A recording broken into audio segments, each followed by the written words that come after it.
That's how you know. That's how you know. We support women's rights and wrongs. So, hello everyone. Welcome to another episode of Hanging with Strangers. Today I am here with Pauline. Do you want to introduce yourself? What type of content do you make? So I do skincare, really beauty. Do makeup a little bit, hair. I rant quite a bit. I can definitely tell you do skincare. Your skin is like literally reflecting right now. Please. What do you think is like your number one skincare tip you would give? The biggest thing that I've recently just learned is it's all about hydration. Instead of going harsh with actives or like literally sandpapering off your skin, it's about proper, adequate hydration. Hydration is like the first step after face washing. I feel like it should be all of it. So you also rant, right? And give your 2 cents. I do. Which is why I feel like today's topic is so perfect. Today we're going to be talking all about the it girl.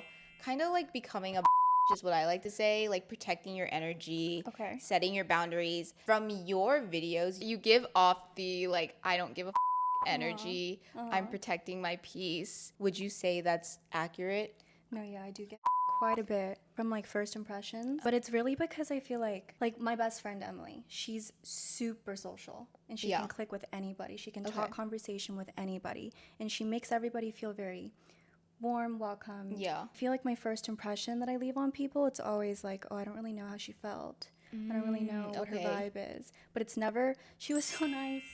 She was so talkative. I'm also the same though. Like I'm not that type of the person. Did you say I could tell? I'll clear the air. She's really nice. She gave me a gift when we first walked in. That's such an Asian thing to do. I know. Bring a gift to people's homes. Thank you, mother. What is your horoscope, by the way? Pisces. And I think we're known to be very like idealistic, creative, Okay. emotional, I believe. I think Pisces are also known for kind of being a little bit of What does an it girl look like to you? Is it like a mindset? Is it the look? It's really a mindset. It's like a frequency. Oh, okay. It's Frequency. Not, yeah, it's like literally the frequency, the vibe, the energy read. Yes. Like you can dress however you want. You can look however you want. But I feel like all that follows naturally if your mindset is like, I'm that girl. Do you think it's something that people can build like over time, or is it something that comes naturally? Personally, I feel like everybody has it. Yeah. Like it's inherent. You just haven't tapped into it. Okay, that's a good way of putting it. Yeah, so I think it's natural. It's all a part of us in like some way, form, shape, whatever. Like I've never been told that I'm that girl, that I'm that it girl. Oh, okay. I was literally ranked, I think 1 or 2 ugliest girls in high school. Like they publicly did that? Publicly, it was crazy. It took a while for me to like figure out what works, what looks good, what I like to wear. But it was only after I found a deeper connection with myself in terms of self-respect, self-love, and self-acceptance. You can radiate whatever you want to radiate as long as you know yourself. I think that's the foundation. There's this trend going on TikTok right now where people talk about like what fills their cup every day. It was just like, oh, the small things you do every day that just like makes your day. So what are the small things that you do every day that makes you feel good? I don't talk a lot on the day-to-day because I think you have to give silence the same weight as words. Do you know what I mean? Okay, yeah. And it's like every time you are participating in dialogue or even if it's like a physical activity, it's taking out energy. I feel like for me, because I am introverted, I really treasure my corner. You do really give peaceful energy. I was just telling her that she should do ASMR because everything about you, like your voice and everything, like I feel like if you just shaved your head, you could be a monk. Don't make me. What else? Every morning, every night, twice a day. I take however long to do my skincare, my shower, and my makeup. Even if I'm in a rush, I don't care. You can wait. It's 2 hours in the whole 24 where it's just dedicating you to like your beauty, yourself. Yeah. Oh, I love that. Morning and night, I feel like is so important for how your day goes. Because sometimes I get way too in my head and like in the morning, I'll just like jump out of bed and just start doing something. But recently I've been taking a slower morning, a slower pace. I have a balcony, so sometimes I'll like stand outside my balcony and say my affirmations. Aww. because it's actually like a scientific thing. Like if you start your day saying like affirmations to yourself, your brain is wired to think those things throughout the day. I'm saying studies. I don't know where the source is from. That's what they say, though. That's what they say. The source is from my coach. She told me that. So I was like, okay, yeah. Your coach? I have a spiritual coach. I highly recommend having someone talk to you, even if you don't feel like you need it. I feel like everybody can benefit because you're just talking to someone.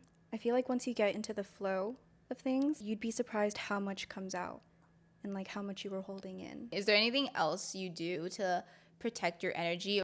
Every day I try to participate in some form of arts and crafts. And so I have a bunch of art supplies, crafts, and I'll just make whatever. Wait, that's so cute. Do you ever like paint or anything? No, I actually haven't picked up a paintbrush in a minute. That's the one thing. I don't know. I might have to make you do that in the future. I love painting. I'm not really good. I'm not an arts and crafts person like you. I'm not good.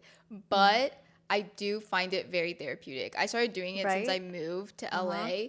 There's this place called Color Me Mine. I don't know if you've heard. I grew up there. Okay, yes. Yeah. It was also something that I went to as a kid, but never as an adult. And recently I went as an adult. Highly recommend. Sometimes it doesn't turn out well, but you know, it's the process. Art is art. Wait, we should go. We should definitely go. Holy. We're going to now kind of dive into more about setting our boundaries, protecting our peace, which I feel like you're already so good at doing. Have you ever been a people pleaser? I don't think I've ever been one. Really?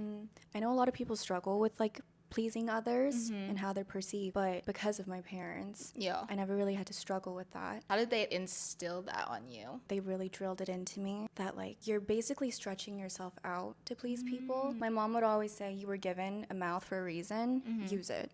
So if something is like not the way you like it, if you have something to say, then speak up. It's like, what did you expect differently if you didn't put what you wanted out there? That's amazing. I feel like I was always a chronic people pleaser. Now I say no. No's a great word. No is a great word. It's a great word. That's another thing I've learned is no is a complete statement. You do not ever have to explain yourself if you don't want to. Just say no. And it doesn't have to be followed with an I'm sorry. Yeah. What are we apologizing for? Exactly. Like, what are we apologizing for? Nothing. Have you ever had to like set a boundary with a friend or a relationship? In a relationship, yeah, but we both know didn't go well. Sometimes setting a boundary with a friend too doesn't necessarily mean that something's wrong or we're going through something. Like I feel like one of the first times that I remember like a friend had set a boundary with me was when we were like supposed to hang out and they just simply were like, hey, I'm just not feeling it today. And that was it. And I was like, oh, you know what, period. Because sometimes I don't feel like it either. Yeah. And I feel like that's why it's so important to set your boundaries too, because they said that. Like I know now that it's okay for me to say that.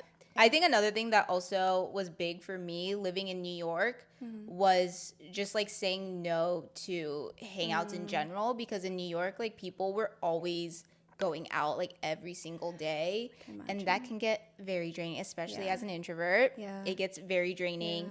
And I would say yes all the time. But then I really had to learn to be like, okay, you know what? Today is not the day.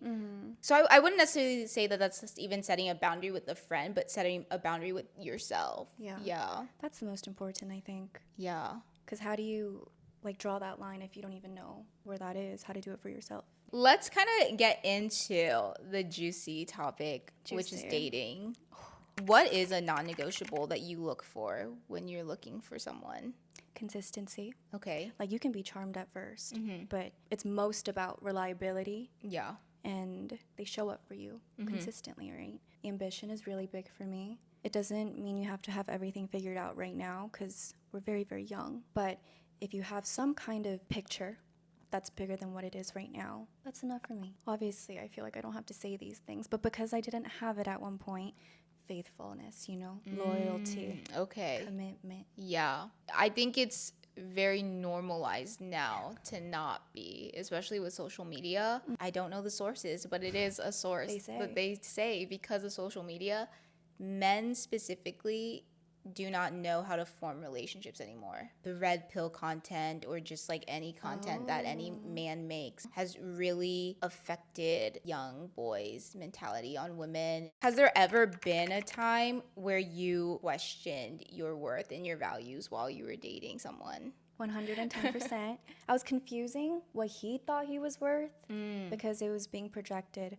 onto me as mine. I think I was also looking towards him to find meaning in myself. Like I wasn't really writing my story. What I know now is only the wrong people for you will make you doubt yourself, and the right ones will only amplify who you are at your best. Even if you grew up like the most confident person, if the person you are with is not in any way, it really does affect it rubs you. Off. It rubs off on you. Yeah, I've also definitely questioned my worth while dating for sure.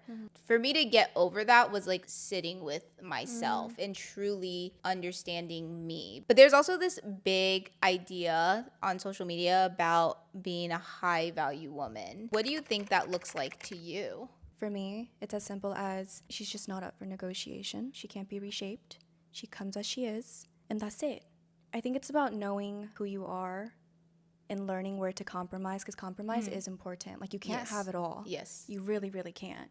But having the freedom and the safe space to do so while also not having to chip away at parts of yourself that you know are making you smaller and is dimming you. Like that'll come off as a threat to most men. Yeah.